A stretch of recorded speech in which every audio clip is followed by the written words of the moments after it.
When people ask me, who's the drummer I listen to the most, the answer will often surprise them. So, who's the drummer I listen to the most? Well, the drummer I listen to the most is me. I'm Darryn Farrugia, and welcome.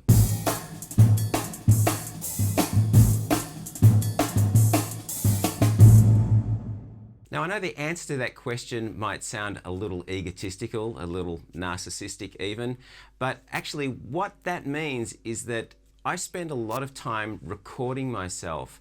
I record gigs, I record myself practicing, I record rehearsals, and just by the very nature of doing YouTube videos, I'm constantly observing myself, listening to myself, putting myself under the microscope. So what I'm encouraging you to do here is actually start recording yourself.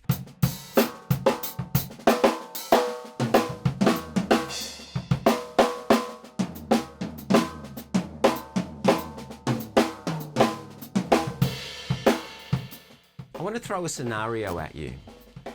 A friend of yours, a musician friend of yours, plays you a recording and you listen to it and you think to yourself, you know, I really don't like that drummer. I don't like his time. I don't really like his pocket. I'm not into his drum sound.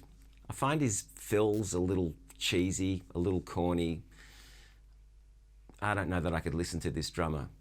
And then, much to your shock and amazement, your friend says, well, that recording is you. Imagine the horror that you would experience, and we do experience that horror because often we will hear ourselves on a recording and think, oh my God, I thought I sounded better than that.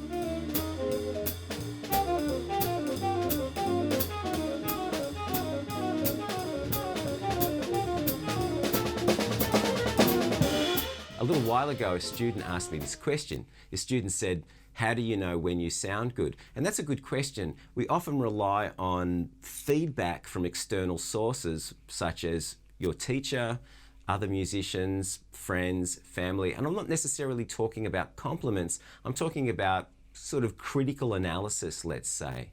Well, a recording is going to give you that feedback as well.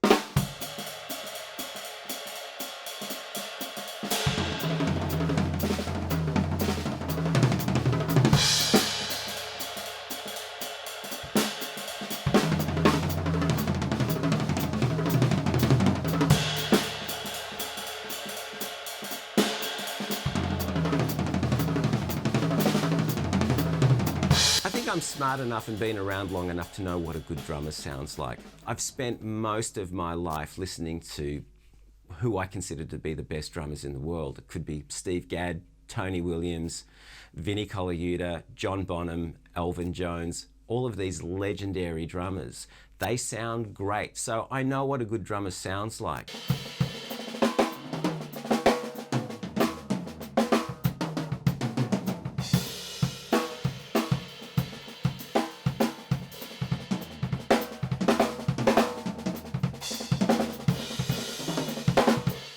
So if I know what a good drummer sounds like, then it shouldn't be too difficult for me to analyze what it is that is not good about my own playing and that I can correct. So I use the feedback from the recordings that I make to give me information as to what it is I need to practice. A few years ago, I was playing at a DW Day event in Sydney, and one of the other drummers on that bill was the great Chad Wackerman. Someone asked Chad a question and said, how do you know what to practice? And Chad said a great thing. He said, record yourself.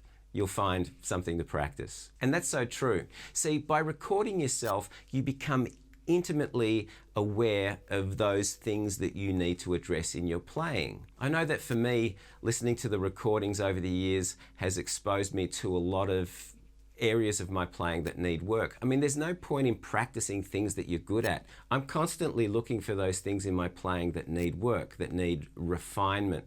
So recording yourself is the only way to do it.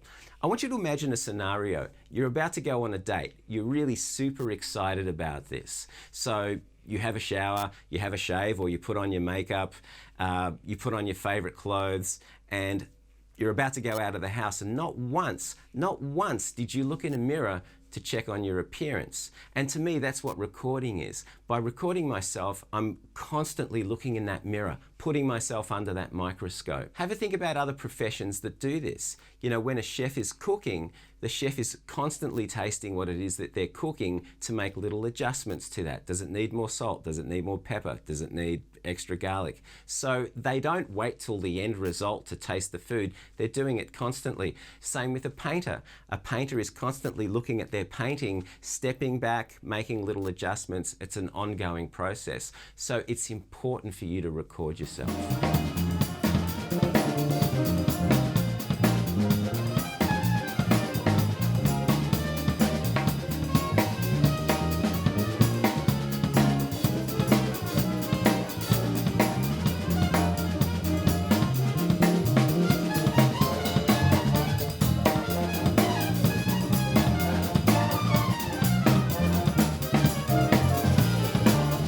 What type of recording device should you use? Well, for starters, if you've got a mobile phone, you're carrying one in your pocket. I also like to use other MP3 type recording devices, and I also have a camera that records as well. Sometimes I'll take a camera to gigs, and I'll also set up a camera in here while I practice. And having video recordings helps address issues of posture, let's say lack of balance, all of those things. So video recording is also really good. But I think audio recording's really, really important because that really sharpens our ears. It's really important to listen objectively to the recordings that you make if you want to improve. You know, think about it. Compare yourself to those players that you love. Compare yourself to those players that sound great. How does their pocket feel? What do their fills sound like? Are they busy? Are they playing too much? Are they playing too little, for example? So it's important that you really get inside your own playing. As I said, you become intimately aware of all of those things in your playing that need work, and it's important to know how you sound. When I talk about intimately aware, we know what we look like when we look in a mirror. We could look in a mirror and say, okay, that's my face there. So we need to be just as familiar with our own playing as we are with the players that we love to listen to.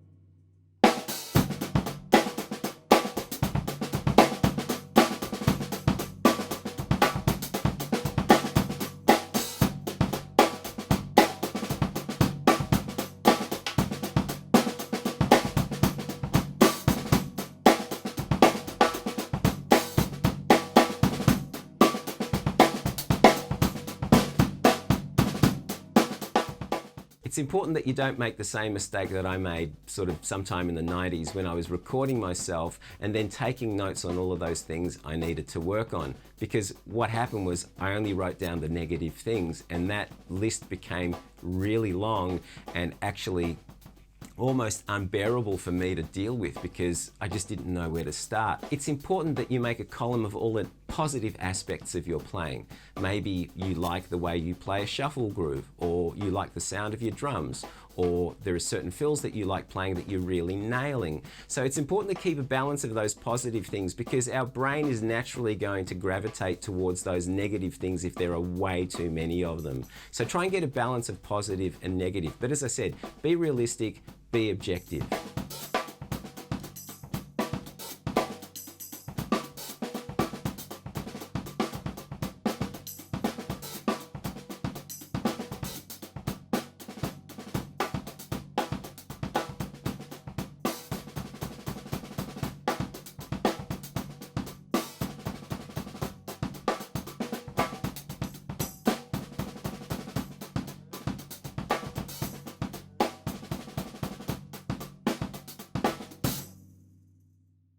Now, it takes a lot of courage to listen to yourself, and at first it's going to be a little painful.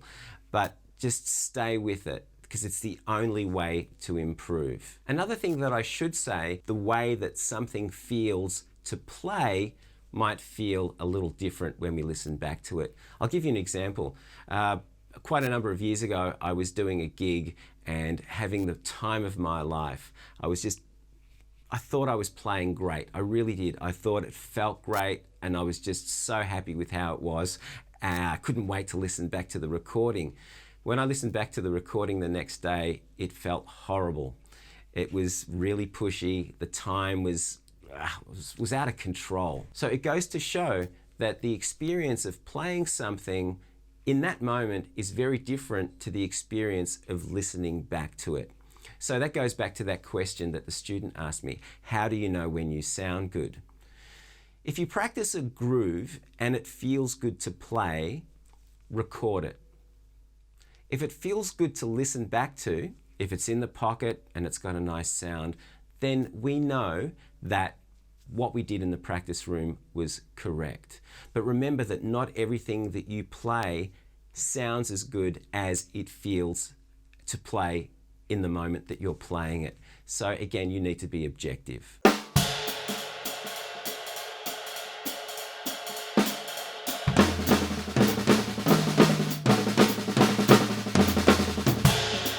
I really hope this information helps. It's a little different to the videos that I've been doing in the past, but it's a subject that's been coming up recently in lessons, so I thought I'd better do a video on it. So, be courageous, take that important step, hit the record button. Now, if you like this video, please give it the thumbs up. If you haven't done so already, subscribe, and remember to hit that notification bell so that you know when I've uploaded a video, which is every week. So, until next week, have a great week. See you soon. Happy practice, happy recording. Bye.